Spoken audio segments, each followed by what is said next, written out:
بسم الله الرحمن الرحيم. لا لا لا لا لا لا لا لا لا لا لا لا لا لا لا لا لا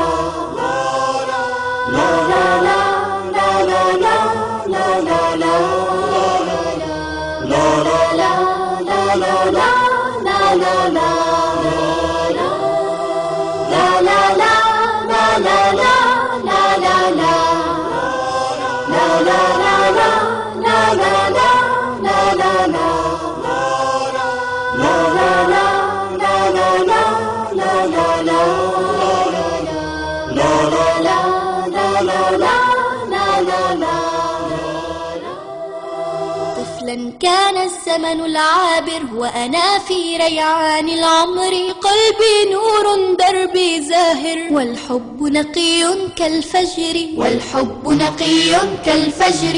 طفلا كان الزمن العابر وأنا في ريعان العمر، قلبي نور دربي زاهر والحب نقي كالفجر، والحب نقي كالفجر.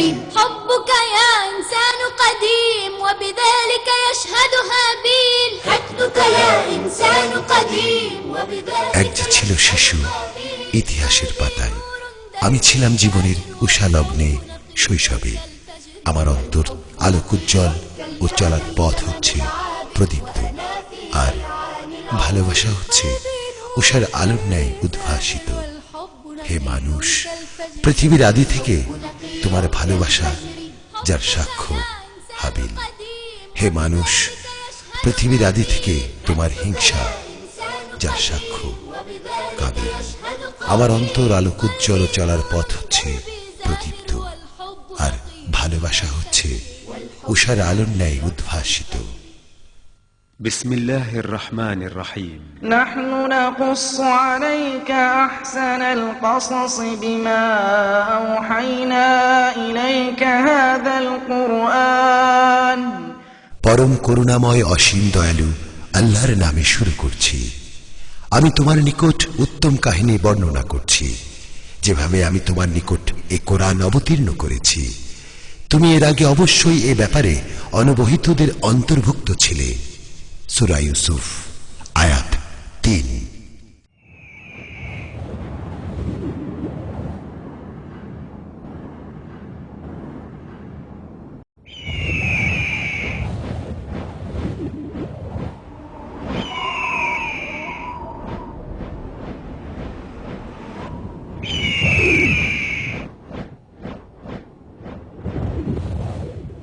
আল্লাহ তাআলা আমাদের আদি পিতা হযরত আদম আলাইহিস সালামকে দুজন সন্তান দান করলেন, হাবিল ও কাবিল।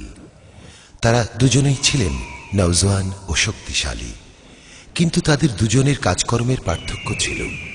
আমরা জানি যে দুঃসাহসী হয় সে তার ঈমান, ধৈর্য, আনুগত্য এবং অন্যদের সাথে ভালো আচরণের মাধ্যমে নিজ বীরত্বকে ফুটিয়ে তোলে, দুশ্মনের মাধ্যমে নয়।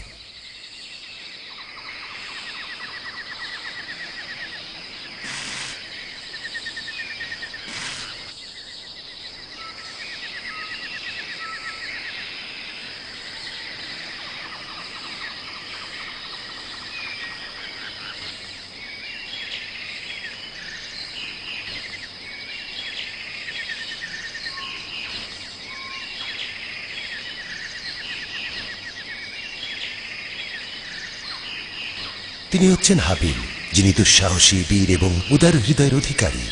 একদিন তিনি হরিণ শিকারের জন্য প্রস্তুত হয়ে একটি হরিণের দিকে গভীর দৃষ্টিপাত করে মহান স্রষ্টার সৃষ্টি সম্পর্কে চিন্তা করতে লাগলেন।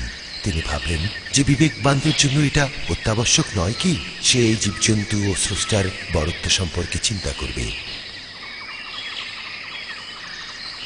আল্লাহ পূর্ণ পবিত্র, তিনি সব কিছুর মালিক।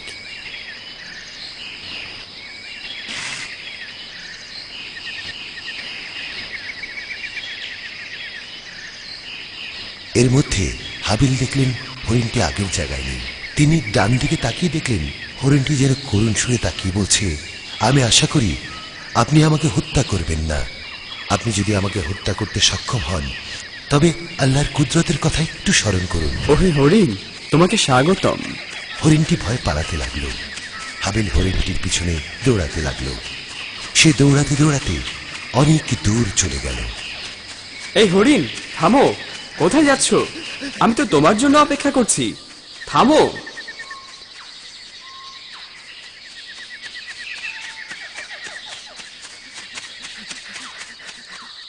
হরিণ দ্রুত পলায়ন করল। হাবিল হরিণটিকে দেখতে পাচ্ছিল না।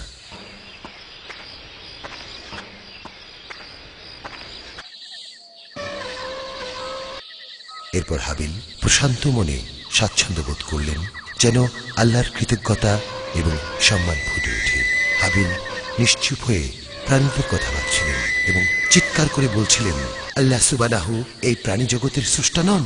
তিনি এইগুলোকে আমাদের অনুগত করেননি?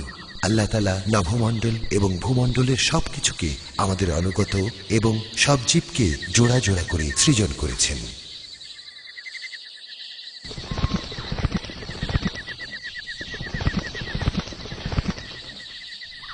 পুত পবিত্র সেই সত্তা, যিনি সব সৃজন করেছেন।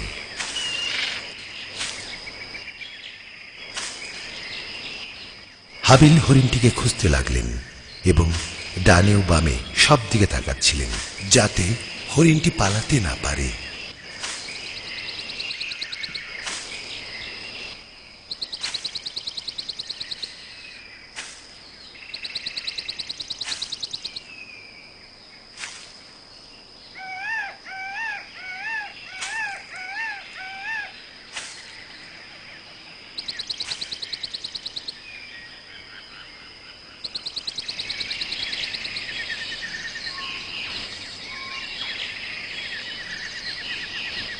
হরিণটিকে সামনে পেলেন, কিন্তু হরিণ এবার আর পালাচ্ছে না।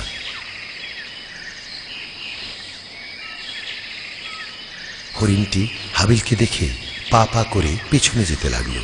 হাবিল আস্তে আস্তে হরিণটির দিকে এগোচ্ছে, যাতে সহজেই হরিণটিকে কাবু করা যায়। হরিণটি পিছু যাচ্ছে আর হাবিল এগুচ্ছে।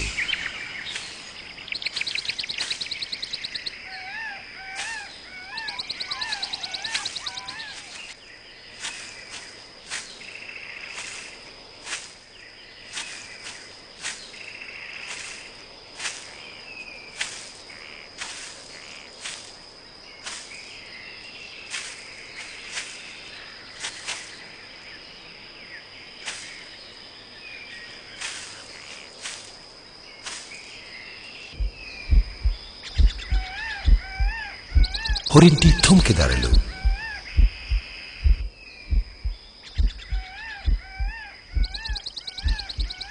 হরিণটি হাবিলের জালে আবদ্ধ, কিন্তু হাবিল তার প্রতি তীর ছুঁড়লেন না। এই সময় একটি হরিণ শাবক এসে তার মায়ের সাথে আলিঙ্গন করছে। এই দৃশ্য দেখে হাবিলের হৃদয় সোহাগ ও ভালোবাসায় নেচে উঠল। হাবিল শিকার থেকে ফিরে আসলেন। সেই মহান সত্তা, যিনি শাবক ও হরিণের সাথে কেমন হৃদ্যতা সৃষ্টি করেছেন। না না, আমি তাকে হত্যা করতে পারবো না।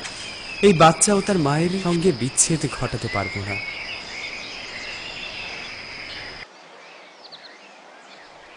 মহান রবের কসম করে বলছি, কোনো বাধা ছাড়া কোনো হরিণের রক্ত ঝরাতে পারবো না।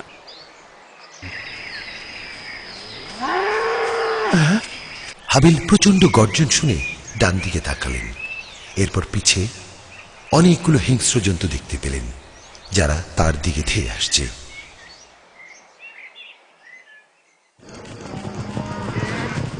তিনি তাদের আক্রমণ থেকে বাঁচার জন্য দ্রুত পালাতে লাগলেন। তিনি আল্লাহর দরবারে সাহায্য প্রার্থনা করলেন। হে আল্লাহ, তুমি আমাকে বাঁচাও, আমাকে সাহায্য করো।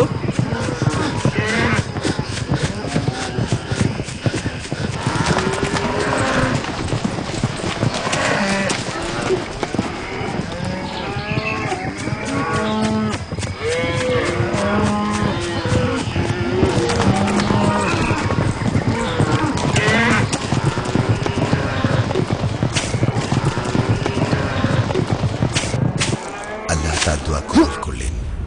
তিনি সামনে একটা পুকুর পেলেন এবং পানিতে ঝাঁপিয়ে পড়লেন।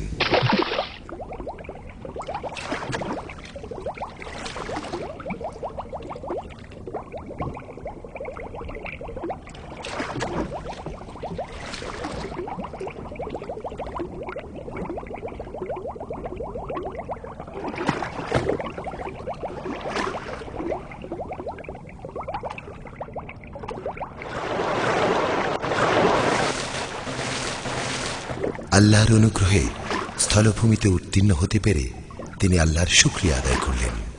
সমস্ত প্রশংসা তার, যিনি আমার ডাকে সাড়া দিয়েছেন এবং আমাকে সঠিক পথ প্রদর্শন করেছেন। তিনি হেদায়েত না করলে আমরা হেদায়েত পেতাম না। হাবিল তার ভাইয়ের কাছে ফিরে আসতে দেরি করল। সে তার জন্য দীর্ঘ অপেক্ষা করছিল। রাতের পর রাত গড়াচ্ছে, কিন্তু হাবিল ফিরে আসছে না। হাবিলের দিনগুলো নানা ঘটনায় পরিপূর্ণ ছিল। কাবিল হাবিলের সাক্ষাতের প্রহর গুনছে। আদম আলাইহিসসালাম নিজ পুত্র হাবিল ও কাবিলকে পরস্পরকে সাহায্য করার জন্য ওসিয়ত করেন, কিন্তু কাবিল হাবিলের প্রতি শত্রুতা পোষণ করত। আদম আলাইহিসসালাম হাবিলের জন্য সুন্দরী পাত্র নির্বাচন করলেন, কেননা সে তার অনুগামী ছিল ও সকল সমস্যা মোকাবেলা করার ক্ষমতা রাখত। কাবিল হাবিলের নির্বাচিত যুবতীকে বিয়ে করতে আগ্রহী ছিল, তাই সে তার প্রতি শত্রুতা পোষণ করত। বহু কষ্টে হাবিল তার ভাই কাবিলের কাছে পৌঁছল। কি ব্যাপার, এত দেরি করে ফিরলে? আসসালামু আলাইকুম। শিকারের কথা ভুলে গিয়ে আমাদের বিষয়টা চিন্তা করো। কি বলছো তুমি? তুমি একটা ভীতু কাপুরুষ। আমাদের উচিত হবে পরস্পর দয়াশীল হওয়া। যারা দয়ালু হয় আল্লাহ তাদের প্রতি দয়া করেন। শিকারের আবার দয়া? সবকিছুতেই দয়া হয়। তুমি আমার কাছ থেকে পালিয়ে মুক্তি পাবে না। তোমার দুর্বল মন আর মিষ্টি কথা দিয়ে বাঁচতে পারবে না। আমি তোমার উপর রাগান্বিত। না না, এমন করা ঠিক হবে না। জানোই তো আমাদের পিতা পরস্পরকে ভালোবাসা সহযোগিতার জন্য ওসিয়ত করেছেন। তুমি নিজেকে নসিহত করো, আমাকে পিতার ওসিয়তগুলো স্মরণ করিয়ে দিও না। তুমি তোমার পথেই থাকো। কি শুনছো? হে কাবিল, আমরা কি পরস্পর ভ্রাতৃত্বের বন্ধনে আবদ্ধ নই? আমাদের উচিত উভয় মমতার বন্ধনে আবদ্ধ হওয়া। আমি অবশ্য পিতার নসিহতগুলোকে স্মরণ করি, তবে আমি তোমার উপর ক্ষুব্ধ। তুমি আমার চিন্তা চেতনায় আধিপত্য বিস্তার করো না, আর অত ভালো হতে চেও না। আমরা এক পিতামাতার সন্তান, দুই ভাই। আল্লাহ আমাদের পিতাকে তার সন্তুষ্টি অনুযায়ী কাজ করার ফরমান দিয়েছেন। তুমি তোমার নিজের কথা বলো, আমি তোমার চিন্তা চেতনার কথার সাথে এক হতে পারবো না। আমার বক্তব্য তো ভালোবাসা আর প্রীতি। আল্লাহ তাআলা আমাদের পিতা আদম আলাইহিসসালামকে জানিয়ে দিয়েছেন ভালো কথা পুণ্য স্বরূপ। তুমি নিজ পথে চলো, আমি তোমাকে আমার উপর আধিপত্য বিস্তার করতে দেব না। না না, আমি আধিপত্য বিস্তার করতে চাই না, তবে তোমার হিংসাত্মক কথায় অবাক হচ্ছি।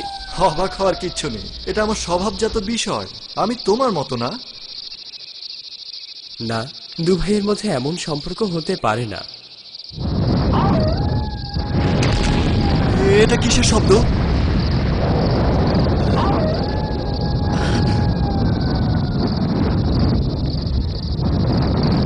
ভাই কাবিল, ওই আগুনের লেলিহান শিখার দিকে তাকিয়ে দেখো, সবকিছু পুড়িয়ে ছাই করে দিচ্ছে।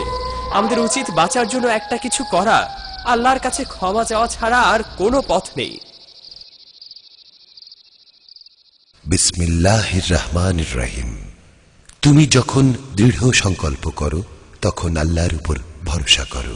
হাবিল আল্লাহর কাছে প্রার্থনা করল, হে আল্লাহ, আমাদেরকে জাহান্নাম থেকে মুক্তি দাও এবং এমন কাজ থেকে বিরত রাখো যা আমাদেরকে জাহান্নামের দিকে নিয়ে যায়। হাবিল কাবিলের কোনো কথাই ভ্রুক্ষেপ করছিল না।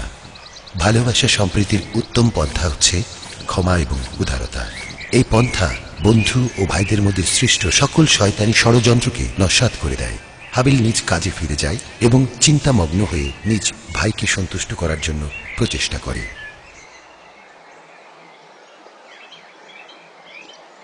শয়তান কাবিলকে প্ররোচিত করল, তুমি তোমার ভাইকে হত্যা করো। তুমি যে যুবতীকে বিয়ে করতে চেয়েছিলে তাকে পেতে তোমার ভাইকে হত্যা করো। হত্যা করো তোমার ভাইকে, হত্যা করো।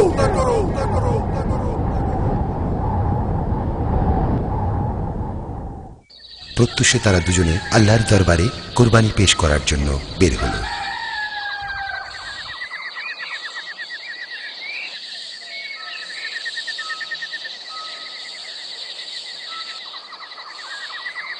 তারা দুজন নিজ নিজ কোরবানি পেশ করার জন্য সম্মত হল।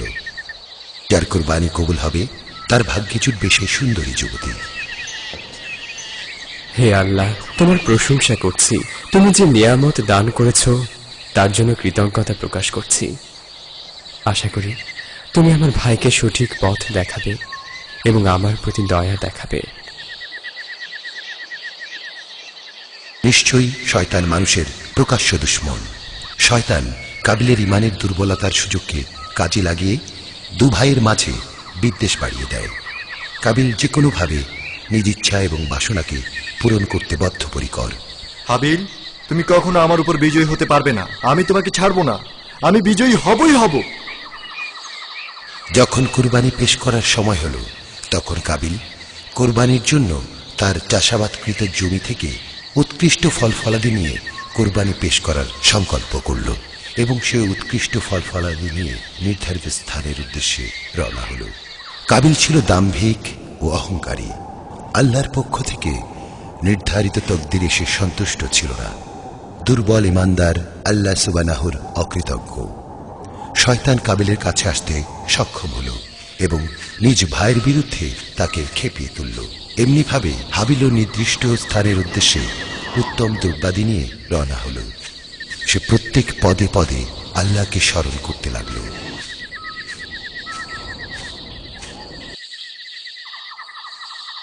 যখন তিনি নির্ধারিত স্থানে পৌঁছলেন, তখন জানতে পারলেন তার ভাই ইতোপূর্বে কোরবানি পেশ করেছেন। তিনি কোরবানির জন্য নিয়ে যাওয়া দ্রব্যাদি যথাস্থানে রেখে আকাশের দিকে বিনয়ের সাথে হাত উঠিয়ে দোয়া করলেন। হে আল্লাহ, আমার জন্য যা ভালো মনে করেন তাই নির্বাচন করুন। যে আল্লাহকে ভয় করে, পরহেজগার হয়, আল্লাহ তার সাথেই থাকেন ও তাকে সাহায্য করেন প্রত্যেক কাজে। তোমরা যদি কৃতজ্ঞতা জ্ঞাপন করো, তাহলে আমি অবশ্যই তোমাদের নিয়ামত বাড়িয়ে দেব। আর যদি কৃতজ্ঞতা জ্ঞাপন না করো, তাহলে জেনে রেখো আমার শাস্তি খুবই কঠিন। হাবিল ও কাবিল পরের দিন তাদের পেশকৃত কোরবানির ফলাফল জানার জন্য একত্রিত হল।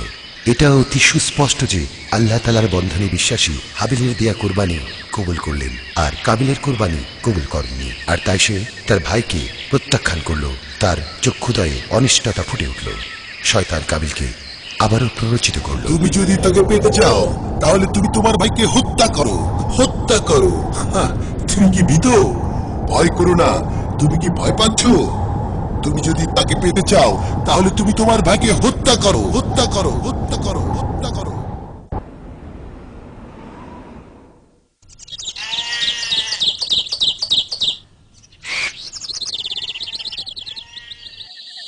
কাবিল শয়তানের প্ররোচনায় সাড়া দিল। সে শয়তানের পদাঙ্ক অনুসরণ করে ক্ষতিগ্রস্তদের অন্তর্ভুক্ত হল। একদিন হাবিল দুম্বা চড়াতে গিয়ে বিশ্রাম নিচ্ছিল। এর মধ্যে হাবিল দেখতে পেল কাবিল বড় একটা পাথর নিয়ে তার দিকে এগিয়ে আসছে।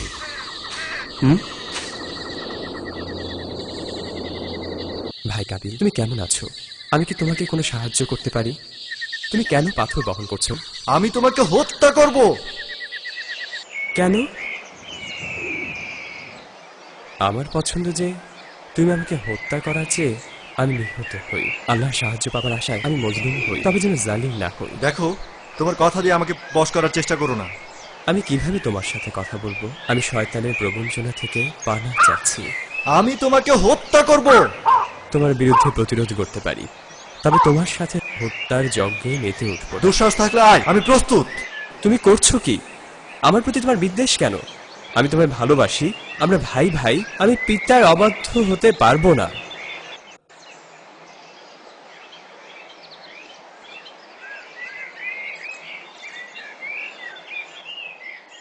কাবিল একটি পাথর উঠিয়ে তার ভাইয়ের দিকে উদ্যত হল, কিন্তু হাবিল নিজ স্থানে স্থির থাকল আর তার ভাইয়ের দিকে লক্ষ্য করল যে সে কি ঘটায়। আমি তোমাকে খুব শীঘ্রই হত্যা করব।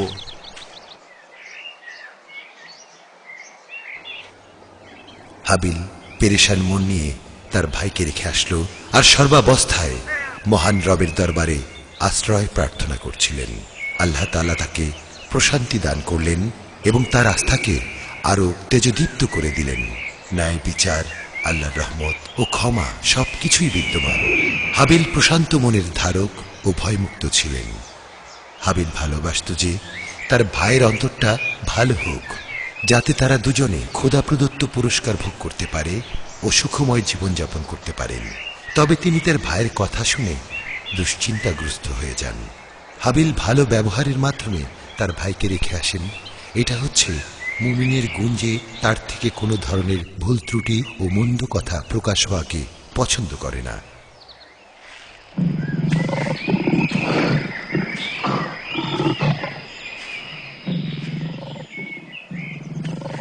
একদিন তারা দুই ভাই জঙ্গলে একত্রিত হলো। তাদের দুজনের কথা শোনার জন্য একটা চিতাবাঘ উপস্থিত হলো। ভাই কাবিল, তুমি আমাকে আর কষ্ট দিও না। আমি জানি তুমি এই বাঘকে দেখে ভয় পাচ্ছ। আমি হত্যা করা পছন্দ করি না। কিন্তু তুমি তো জানো আমি শিকারকে পছন্দ করি, কারণ আমার শক্তি আছে। আমাদের উচিত ভালো কাজের উদ্দেশ্যে শক্তি দেখিয়ে আল্লাহর সন্তুষ্টি অর্জন করা। তুমি বাঘকে হত্যা করার সামর্থ্য রাখো না, তাই এসব কথা বলছো। ভাই কাবিল, তুমি বেশি বাড়াবাড়ি করো না। আল্লাহর কসম করে বলছি, আমি কোনো ধরনের রক্ত প্রবাহিত করব না। বাঘটি পুরোপুরি দৃশ্যমান হলো।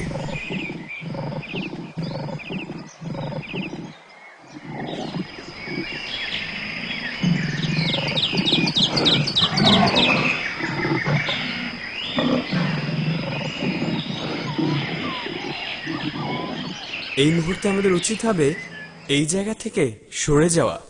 তুমি আমার উপর প্রভাব খাটাতে চেও না। আমি এখানে একাই থাকবো। তোমার মন চাইলে তুমি চলে যাও। বাঘটি পাহাড়ের উপর ক্ষুধার্ত। চলো আমরা এই স্থান ত্যাগ করি। না না, আমি কখনো যাব না। আমি তোমার মতো ভীতু নই। আমি এটা প্রমাণ করব যে আমি তোমার চাইতে শক্তিশালী। আমি বাঘকে হত্যা করব, কেননা আমি দুঃসাহসী, কাপুরুষ নই। হ্যাঁ ভাই, আমি সত্যিই ভীতু।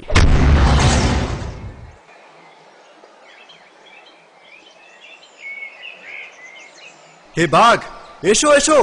আমি দুঃসাহসী কাবিল। আমি তোমাকে হত্যা করব। তোমাকে দীর্ঘ সময় দেব না। হে ভীতু বাঘ, তুমি কিসের অপেক্ষা করছো? তোমার দাঁতকে শিকারের জন্য ধার দিও না। আমি তোমাকে ভয় করি না। আমি প্রস্তুত। তুমি এসো এসো এসো, দুঃসাহসী কাবিলের কাছে এসো। وأخي قابيل يرافقني يؤلمني حقا يؤذيني يضربني حينا يقلقني ينهرني دوما يرميني। আমার ভাই কাবিল সব সময় আমার পিছনে লেগেই থাকে। বাঘ, এসো এসো। আমি দুঃসাহসী কাবিল। আমি তোমাকে হত্যা করব। তোমাকে দীর্ঘ সময় দেব না। হে ভীতু বাঘ, তুমি কিসের অপেক্ষা করছো? আমি তোমাকে ভয় করি না। আমি প্রস্তুত। তুমি এসো এসো এসো এসো, দুঃসাহসী কাবিলের কাছে এসো। এসো এসো ভীতু বাঘ।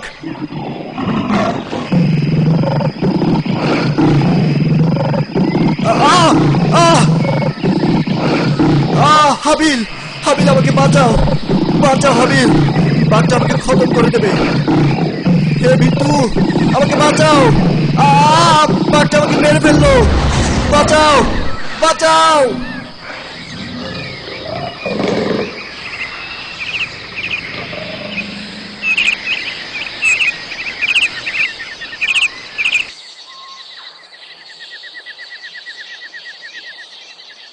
তোমার সহযোগিতার জন্য ধন্যবাদ। তোমাকে সাহায্য করাই তো আমার কর্তব্য। একদিন হাবিল ও কাবিল পানির অনুসন্ধানে বের হলো।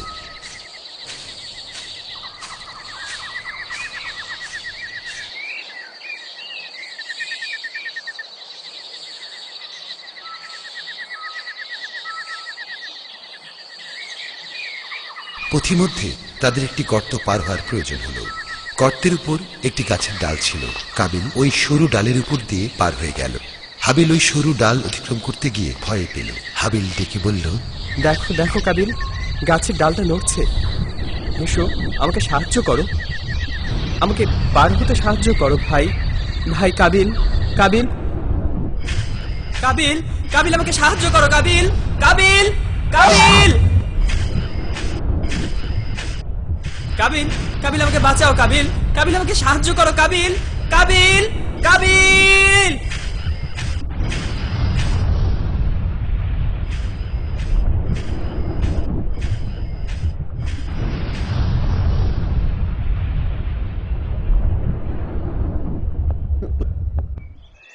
হাবিল পরিশেষে আল্লাহর সাহায্যে বেঁচে গেল ও তা অতিক্রম করতে সক্ষম হল।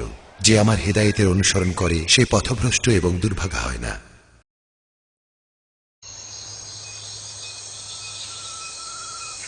সন্ধ্যাবেলায় দুই ভাই গল্প করতে বসল।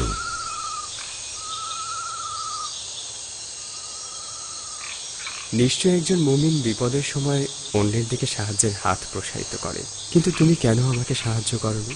আমি ভেবেছি তুমি শক্তিশালী, তোমার সাহায্যের প্রয়োজন। অবশ্য আজ যা ঘটেছে আমি তা নিয়ে কথা বলতে চাই না। আমি দুঃখিত তুমি আমাকে সাহায্য করনি, তবে তোমার রাগের কারণ তো বুঝলাম না।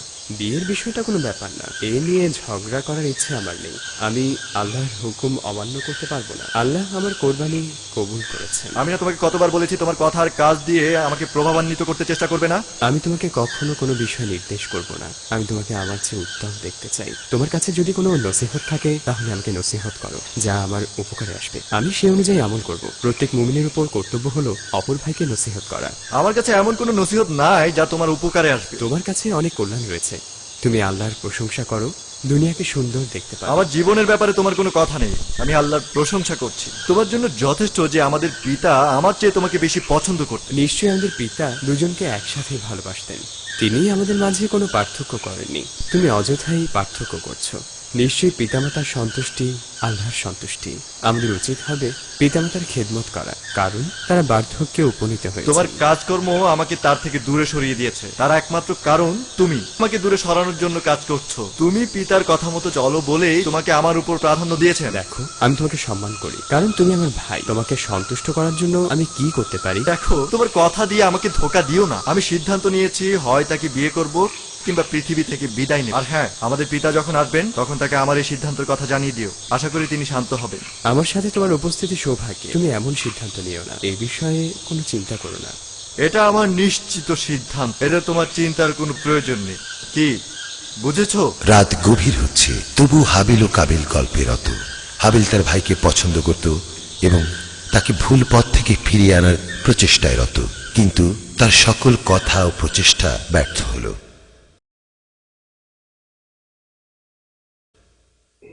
ইতিমধ্যে সূর্যোদয় হল ও সূর্যের আলো পৃথিবীকে আলোকিত করছিল। হাবিল তার ক্লান্ত শরীরকে বিশ্রাম দেওয়ার জন্য ঘুমোতে গেল। সে তার ভাইয়ের জন্য চিন্তিত ছিল। সে তাকে স্বপ্নে দেখতে পেল।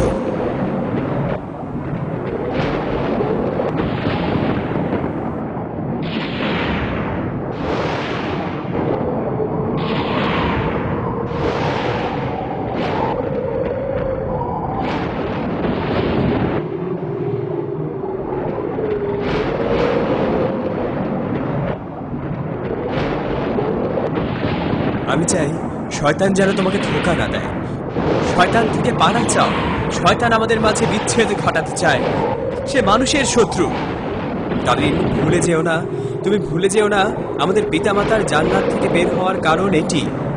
কাবিল শোনো, কাবিল, কাবিল থামো, কাবিল, কাবিল শোনো, কাবিল, কাবিল থামো, কাবিল, কাবিল আমি তোমাকে ভালোবাসি, কাবিল আমি তোমাকে ছাড়া বাঁচবো না, কাবিল, কাবিল দাঁড়াও, কাবিল, কাবিল থামো।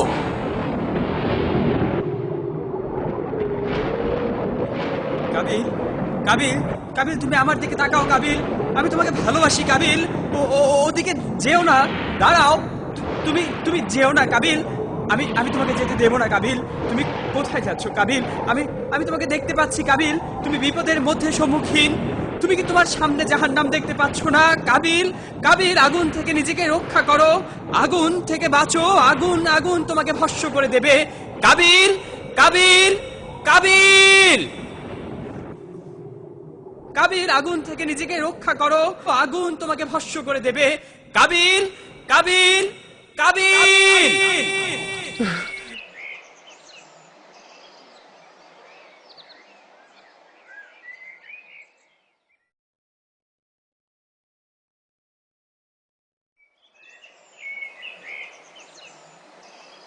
আল্লাহ তাআলা মানুষকে যে নেয়ামত দান করেছেন তার অন্যতম হল কল্যাণমূলক কাজ করা। ইবাদত হলো তাতে পৌঁছার মাধ্যম। শয়তান তোমাদের দারিদ্রতা এবং অশ্লীলতার প্রবঞ্চনা দেয়। কাবিল তার ভাইয়ের দিকে এগিয়ে গেল। অনিষ্টতা তার চেহারায় ফুটে উঠেছে। শয়তান তাকে প্রবঞ্চনায় আবদ্ধ করতে সক্ষম হয়েছে।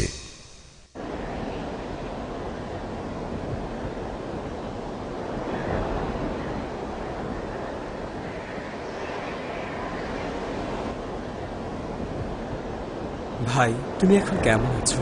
আশা করি ভালো। খুব ভালো। তোমাকে আমার সাথে লড়তে হবে, আর এই লড়াইয়ে যে জিতবে সে তাকে বিয়ে করবে। না, আমি তোমার সাথে লড়বো না। তুমি যদি আমাকে হত্যা করো, বরং আমি বিশ্বাস করি মজলুম হয়ে আল্লাহর সাহায্য পাবো, তাই জালিম হয়ে তিরস্কৃত হতে চাই না। তুমি আমার মুখোমুখি হও। তুমি কি আমার সাথে লড়াই করতে ভয় পাও? তুমি লড়াইয়ের জন্য প্রস্তুতি নাও। আমি প্রস্তুত। তুমি আমাকে কোনো উপদেশ দিও না। মনে রেখো, আমি তোমার চেয়ে শক্তিশালী, তবুও তোমাকে হত্যা করবো না, কারণ আমি তোমার গুনাহ বহন করতে পারবো না। অত নসিহত করো না, তাহলে আমার শক্তি দেখাবো। হে ভাই, তুমি কি জানো না মানব হত্যা করা কবিরা গুনাহ? আমি চাই না তুমি আমাকে শিক্ষা দাও। তুমি কি জানো না দুজন মুসলমান পরস্পর লড়াইয়ে লিপ্ত হলে হত্যাকারী ও নিহত ব্যক্তি দুজনই জাহান্নামে যাবে? তোমার প্রতি আমি খুবই রাগান্বিত। হে আল্লাহ, আমাকে জীবিত রাখুন যতক্ষণ আমার জীবিত থাকা ভালো হয়। আমাকে মৃত্যু দান করুন যখন আমার মৃত্যুর সময় হয়। যারা মানুষের প্রতি রহম করে না, আল্লাহ তাদের প্রতি রহম করেন না। হে আল্লাহ, আমার প্রতি রহম করুন। হে আল্লাহ, আমার প্রতি রহম করুন। হে আল্লাহ, আমার প্রতি রহম করুন।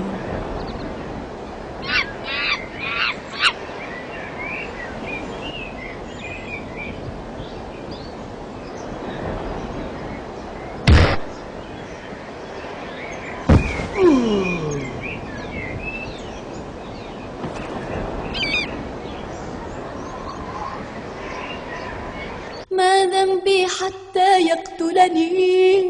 لا لا لا، أنا لم أفعل لأخي شيئا. لا لا لا لا لا، أحقاد أخي لن تجعلني.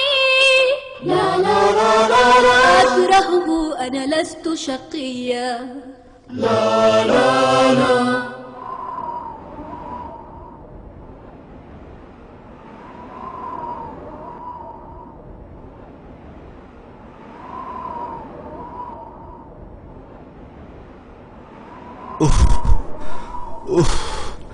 আমার মাথা ব্যথা আমাকে কষ্ট দিচ্ছে।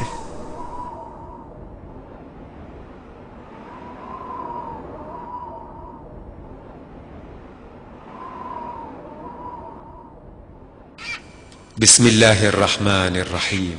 প্রত্যেক মানুষকে মৃত্যুর স্বাদ গ্রহণ করতে হবে। আমি তোমাদেরকে ভালো ও মন্দ কাজ দ্বারা পরীক্ষা করি, আমার দিকে তোমাদেরকে প্রত্যাবর্তন করতে হবে। আল্লাহ তাআলা তার পুত পবিত্র কৃতজ্ঞ বান্দার দোয়া কবুল করলেন, যে মৃত্যুকে গুনাহের উপর প্রাধান্য দেয়, যে গুনাহ দ্বারা আল্লাহর ক্রোধ অর্জিত হবে, তার জীবনটা নেক কাজ, প্রভুর আনুগত্য এবং পিতামাতার অনুগ্রহে ভরপুর ছিল। তিনি তার নম্রতা, ধৈর্য এবং নেক আমল দ্বারা পিতামাতার প্রিয় পাত্র ছিলেন। তিনি আল্লাহর ইবাদত করেন, তার নিকট কাকতি মিনতি করে কান্নাকাটি করেন। আল্লাহ তার দোয়া কবুল করলেন এবং তার জন্য আমলগুলোকে সহজ করে দিলেন। তাকে নিয়ামত বাড়িয়ে দেন, তিনি পুরো হায়াতকে সুন্দর দেখতে পান। তিনি জানেন যে আল্লাহর আনুগত্য শুধু বাহ্যিক হয় না, অন্তর দিয়ে বিশুদ্ধ নিয়ত ও নেক আমলের দ্বারা হয়। তিনি পিতামাতার প্রিয় ছিলেন। তিনি অনেক সময় তার দুর্ভাগা ভাইয়ের কাজকর্মে কষ্ট পেতেন। তাকে ভালোবাসা সত্ত্বেও আল্লাহর ভয় তাকে ভাইয়ের বিরুদ্ধে যে কোনো খারাপ কাজ হতে বারণ করে রাখে। হাবিব, ভাই আমার, তোমার কি হয়েছে? তুমি নড়াচড়া করছো না কেন? হে আল্লাহ, হে আল্লাহ, আমি কি করলাম? আল্লাহ, তার অন্তর তাকে ভ্রাতৃ হত্যায় উদ্বুদ্ধ করল, অনর্থক সে হত্যা করল, ফলে সে ক্ষতিগ্রস্তদের অন্তর্ভুক্ত হয়ে গেল। সূরা আল মায়েদা আয়াত 30। কাবিল ইহকাল ও পরকালে ক্ষতিগ্রস্ত হল তার ভাইকে অন্যায়ভাবে হত্যা করার কারণে। শয়তানের প্রবঞ্চনার অনুসরণ করবে, সে কিয়ামত পর্যন্ত ক্ষতিগ্রস্তদের অন্তর্ভুক্ত থাকবে। তার কঠিন হিসাব হবে। কাবিল তার ভাইয়ের লাশ নিয়ে কি করবে এ নিয়ে চিন্তিত হয়ে গেল। হাবিল ওই ব্যক্তি যে মানুষের মধ্যে সর্বপ্রথম মৃত্যুবরণ করেন। কাবিলের সাথে কাউকে পাওয়া যাচ্ছে না যে তাকে বলবে সে তার ভাইয়ের লাশ কি করবে। কাবিল কিভাবে পিতামাতার সামনে যাবে? সে কি তার এই মহা অপরাধ থেকে পরিত্রাণ পাবে? আর তার মাথায় অনেক প্রশ্ন ঘুরপাক খেতে লাগলো। কাবিল তার ভাইকে টানতে টানতে অনেক দূর নিয়ে গেল। অতঃপর সে তার পাশে বসে নিজে অপকর্মের জন্য লজ্জিত হল। তার অন্তরে দুঃখ, কষ্ট, ব্যথা ও লজ্জা অনুভূতি হতে লাগলো, অথচ লজ্জিত হওয়ার সময় ফুরিয়ে গেছে। যা ঘটে গেছে তা কোনো দিন ফিরে আসবে না। আল্লাহ আল্লাহ শয়তানকে অভিশপ্ত করো। কেন কেন আমি তার প্রবঞ্চনায় পড়লাম? আল্লাহ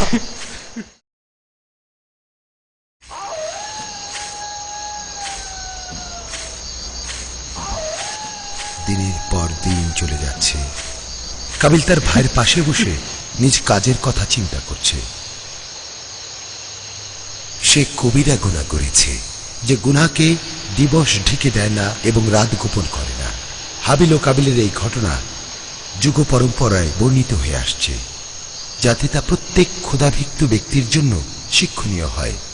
আল্লাহ তাআলা এটিকে পবিত্র কোরআনে উল্লেখ করেছেন। কাবিল ভাইয়ের লাশকে আবারও এক জায়গা থেকে অন্য জায়গায় স্থানান্তর করতে লাগলো। তার মনে হচ্ছিল যে কেউ তাকে ডাকছে, হে ভাইয়ের হত্যাকারী, হে ভাইয়ের হত্যাকারী। সে যেখানে যাচ্ছিল এই আওয়াজই শুনতে পাচ্ছিল। সে আওয়াজ শুনে সেখান থেকে পালাতে থাকে। সে অনুভব করতে পারল যে গাছপালা, তরুলতা, নদ নদী, পাহাড় পর্বত সবাই তাকে তিরস্কার করে একইভাবে ডাক দিচ্ছে। সে কি করবে এই নিয়ে চিন্তিত। সে কিছুই করতে পারছিল না। সে আল্লাহর নিকট প্রার্থনা করল যেন সে তার পিতামাতার আসার আগেই তার ভাইয়ের লাশ লুকিয়ে রাখতে পারে।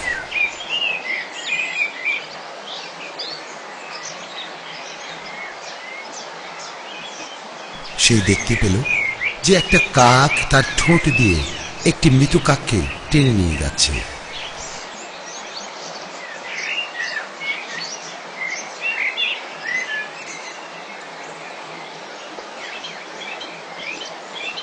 এবং সে তার পা দিয়ে একটি গর্ত করছে, আর গর্তের মধ্যে মৃত কাকটিকে ফেলে দিয়ে তার উপর মাটি ফেলে তাকে ঢেকে দিচ্ছে।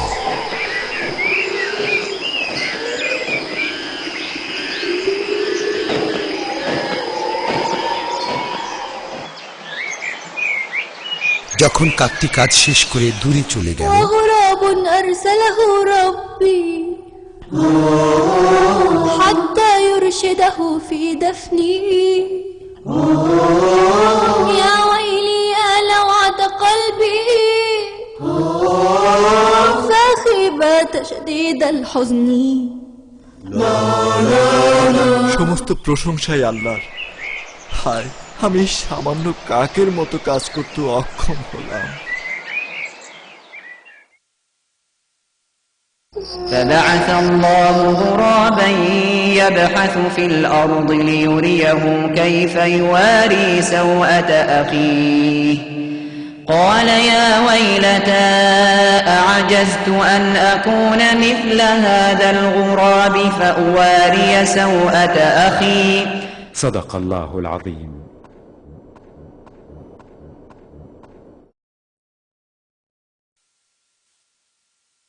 অতঃপর কাবিল তাই করল যা কাক করেছে। কাবিল নিজ হাত দিয়ে হাবিলকে দাফন করল। আল্লাহ তাকে মুক্তি দিলেন পুত পবিত্র হাবিলের মৃতদেহ দাফনের দ্বারা। হে প্রিয় বৎসগণ, এমন কোনো কাজ করবে না যার জন্য সারা জীবন শাস্তি ভোগ করতে হবে। হাবিল যে অপকর্ম করেছে সেজন্য সে লজ্জিত হয়ে চারিদিকে ঘুরতে লাগলো। সে যেদিকে যায় তার ভাইয়ের নূরান্বিত চেহারা তার চোখের সামনে ভেসে ওঠে। দিন যাচ্ছে, মাস যাচ্ছে, বছর যাচ্ছে, কাবিল ভূখণ্ডে একাকী ঘুরছে।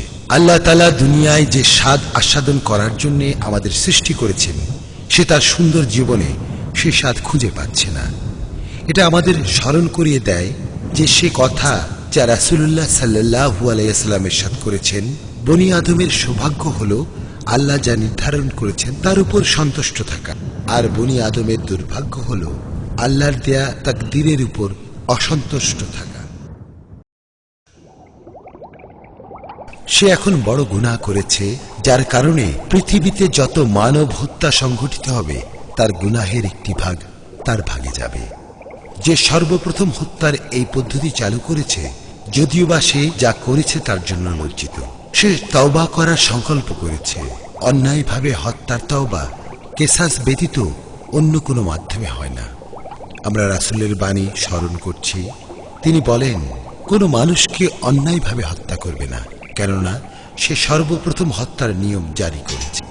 অনুরূপভাবে রাসূলুল্লাহ সাল্লাল্লাহু আলাইহি ওয়াসাল্লাম বলেন, আল্লাহ তাআলা আদম আলাইহিস সালামের 2 সন্তানের ঘটনাকে তোমাদের জন্য উদাহরণস্বরূপ পেশ করেছেন। তোমরা তার ভালো দিককে গ্রহণ করো এবং খারাপ দিককে বর্জন করো। ভালো হচ্ছে তা যা হাবিল করেছে, আদব, শিষ্টাচার ও আনুগত্যের অনন্য দৃষ্টান্ত স্থাপন করেছে। আর খারাপ হচ্ছে তা যা কাবিল করেছে, অন্যায়, পাপ ও অবাধ্যতার দৃষ্টান্ত পেশ করেছে। বিসমিল্লাহির রহমানির রহিম। واتل عليهم نبأ ابني آدم بالحق إذ قربا قربانا فتقبل من أحدهما ولم يتقبل من الآخر قال إنما يتقبل الله من المتقين لئن بسطت إلي يدك لتقتلني ما أنا بباسط يدي إليك لأقتلك إني أخاف الله رب العالمين إني أريد أن تبوء بإثمي وإثمك فتكون من أصحاب النار وذلك جزاء الظالمين فطوعت له نفسه قتل أخيه فقتله فأصبح من الخاسرين فبعث الله غرابا يبحث في الأرض ليريه كيف يواري سوءة أخيه قال يا ويلتى أعجزت أن أكون مثل هذا الغراب فأواري سوءة أخي فأصبح من النادمين সর্বশক্তিমান আল্লাহর নামে শুরু করছি। আপনি তাদেরকে আদমের 2 পুত্রের বাস্তব অবস্থা পাঠ করে শোনান। যখন তারা দুজনেই কিছু উৎসর্গ করেছিল, তখন তাদের একজনের উৎসর্গ গৃহীত হয়েছিল এবং অপরজনের গৃহীত হয়নি। সে বলল, আমি অবশ্যই তোমাকে হত্যা করব। সে বলল, আল্লাহ ধর্মভীরুদের পক্ষ থেকেই তো গ্রহণ করেন। সূরা আল মায়েদা